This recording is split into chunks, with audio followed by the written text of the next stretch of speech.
Hello everyone, welcome back to my channel. এবার আমাদের বেনারস ও অযোধ্যা ভ্রমণের প্রথম পর্বে তোমাদের স্বাগত জানাই। ভগবানের দর্শন, খাওয়া দাওয়া, ঘোরাঘুরি সব রইল তোমাদের জন্য।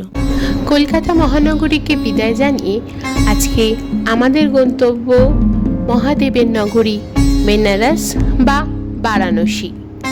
আমরা গিয়েছিলাম হাওড়া থেকে 13009 দুন এক্সপ্রেসে করে। আমাদের সুবিধা মতো ট্রেন, ফ্লাইট বা গাড়িতে করেও কিন্তু বেনারস যেতে পারো।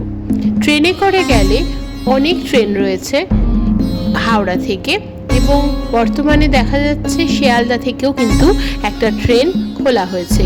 তার ডিটেলস আমি ডেসক্রিপশনে দিয়ে দেব। আমরা গিয়েছিলাম হাওড়া থেকে রাত্রিবেলা 8:25 ট্রেন ধরে, এবং যেটি বেনারস পৌঁছে দিয়েছিল 11টায়, এবং এটাই ছিল আমাদের নির্ধারিত সময়ের মধ্যেই আমরা পৌঁছে গিয়েছিলাম বেনারস। ওই যে দেখা যাচ্ছে নমঘাট ঢুকে যাওয়া মানেই আমরা পৌঁছে গেছি বেনারস। এবং মহাদেবের এই নগরীর এই ভ্রমণ, এই সুন্দর যাত্রায় তোমরা আমাদের সাথে থেকো।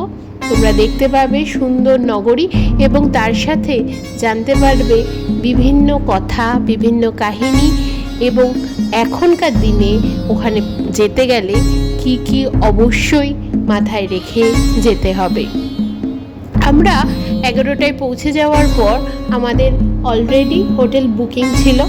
আমাদের মেন কারণ ছিল বেনারস যাওয়ার, মহাদেবের দর্শন এবং একটা আলাদা অনুভূতি যাতে নিয়ে আমরা বাড়িতে ফিরতে পারি। সেই জন্য আমরা গাদলিয়া চক থেকে অনেকটা ভেতরেই হোটেল নিয়েছিলাম। যারা একটু মার্কেটের মধ্যে থাকতে ভালোবাসেন তারা গাদলিয়া চকের দিকের হোটেল নেবেন, কিন্তু আমরা চেয়েছিলাম মন্দিরের কাছাকাছি, গঙ্গা নদীর কাছাকাছি থাকতে। সেই জন্য আমরা একদম গঙ্গা নদীর পাশে হোটেল নিয়েছিলাম। হোটেলের ডিটেলস আমরা ডেসক্রিপশন বক্সে অবশ্যই দিয়ে দেব। আপনারা দেখতে পাচ্ছেন যে গঙ্গা নদীর পাশে আমাদের হোটেল, এবং সেখান থেকে আমাদের ভিউটা কেমন। এখানে বসেই আমরা লাঞ্চ, ডিনার সবটা করেছিলাম।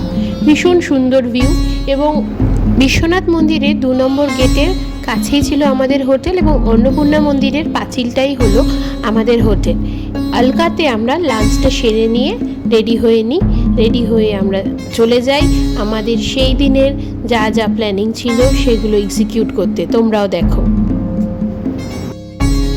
হ্যালো এভরিওয়ান, আমরা এখন ফার্স্টে যাব কালভৈরব দর্শন করার জন্য। বিকজ বলা হয় যে কাশি এলে ফার্স্টে কালভৈরব দর্শন করতে হবে। আফটার দ্যাট আমরা যাব হলো আমাদের স্পর্শ দর্শন করতে, সেটা হলো আমাদের কাশীর বিশ্বনাথ মন্দিরে। হর হর মহাদেব। কালভৈরব মন্দির হলো বিশ্বনাথ মন্দিরের 4 নম্বর গেটের কাছে। 4 নম্বর গেট বলতে আমরা কি বুঝি, যেটা হলো সুগম দর্শনের জন্য যদি কেউ টিকিট কাটে, যেখান থেকে এন্ট্রি হয় সেখানটা। অবশ্যই সেখানে শুধু সুগম দর্শন নয়, সেখানে নর্মাল মানুষও লাইন দিয়ে ঢুকতে পারে। তবে আমি আপনাদের সুবিধার জন্য বলছি যে 4 নম্বর গেটের কাছ থেকে যেতে হবে আমাদের কালভৈরব দর্শনে। এই যে টোটো অটোগুলো দেখছেন, এগুলো কিন্তু একদমই কালভৈরব নিয়ে যাচ্ছে না। এগুলো হলো স্টেশন বা চত্বরে বিভিন্ন অন্যান্য দর্শনের জন্য। কালভৈরব মন্দিরে যেতে গেলে কিন্তু আপনাদের হেঁটেই যেতে হবে। এই যে দেখুন, আমরা কালভৈরব মন্দিরে একেবারে এন্ট্রেন্সে ঢুকে পড়েছি। ভেতরে ফোন অ্যালাও, কোথাও জমা দিতে হবে না, কিন্তু আপনারা একদম ভিতরে ঢুকে গেলে সেখানে ভিডিও করতে পারবেন। মন্দিরের আশেপাশে থেকেই আপনারা পুজোর ডালি পেয়ে যাবেন। এটা কিন্তু তুলসী পাতা নয়, মরুয়া পাতা, বাবা কালভৈরবের পুজোতে লাগে। हेलो एवरीवन, हम लोग बहुत बढ़िया दर्शन किया बाबा का। हम लोग स्पर्श भी कर लिए और बहुत बहुत बहुत अच्छा लगा, दिल खुश हो गया। तो हम लोग एक पुरोहित का नंबर है वो भी डाल देंगे। अब हम लोग जा रहे हैं बनारस का गली एक्सप्लोर करने के लिए, और खाना भी। Bye guys.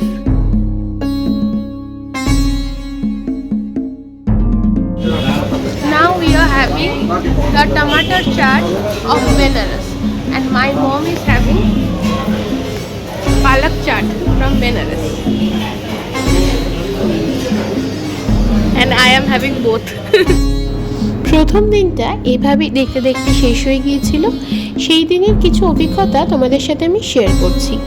গদলিয়া চক থেকে যখন তোমরা যাবে বা স্টেশন থেকে গদলিয়া চক অব্দি আসবে, অবশ্যই কিন্তু টাকাগুলো বারবার যাচাই করে নেবে। ওখানে না সবটাই কমিশনের বেসে হয়, সেটা তুমি শাড়ি দেখো কি অটো ধরো কি একটা ভালো কোথাও চাট খেতে যাও, সবটা কমিশনে হয়। সবসময় চেষ্টা করবে ডিরেক্ট যাওয়ার এবং সেটা বারবার যাচাই করে, একবার শুনেই সেটাকে হ্যাঁ করে দেবে না। কারণ আমি নিজে দেখেছি 4000 টাকার কোনো একটা জিনিস 1500 টাকাও পাওয়া যায়, এরকমই হয়। এবং ইনস্টাগ্রাম বা সোশ্যাল মিডিয়ায় যেগুলো হাইপ জায়গা সেগুলো অ্যাভয়েড করো, তাহলে কিন্তু তুমি বেনারসে অরিজিনাল এসেন্সটা পাবে। না হলে মনে হবে যে দুর্গাপুজোয় লাইন দিয়ে ঠাকুর দেখছো, অথবা তোমরা পার্ক স্ট্রিটে বিনা কারণেই ভিড় করে হাঁটছো, সেই ফিলটাই পাবে। যদি বেনারসের এসেন্স পেতে চাও, ভিড় জায়গাগুলোকে অ্যাভয়েড করো। এবং এই যে কাশি চাট ভান্ডার খুব ফেমাস একটা জায়গা, ওখানে যখন আমরা গিয়েছিলাম এত ভিড়, খাবার এর ঘাড়ে ওর ঘাড়ে পড়ে যাচ্ছে সব। তার থেকে এখানে কিন্তু প্রতিটা জায়গায় চাট খুবই ভালো, সেই গলির কোনো সাধারণ দোকান থেকে খেলেও সেই টেস্টটাই কিন্তু পাবে। এইভাবেই প্রথম দিন আমাদের কেটে গিয়েছিল। খুব সুন্দরভাবে কালভৈরব দর্শন হয়েছিল। তারপরে আমরা বাবা বিশ্বনাথের মাথায় দুধ ঢেলেছিলাম, স্পর্শ করেছিলাম।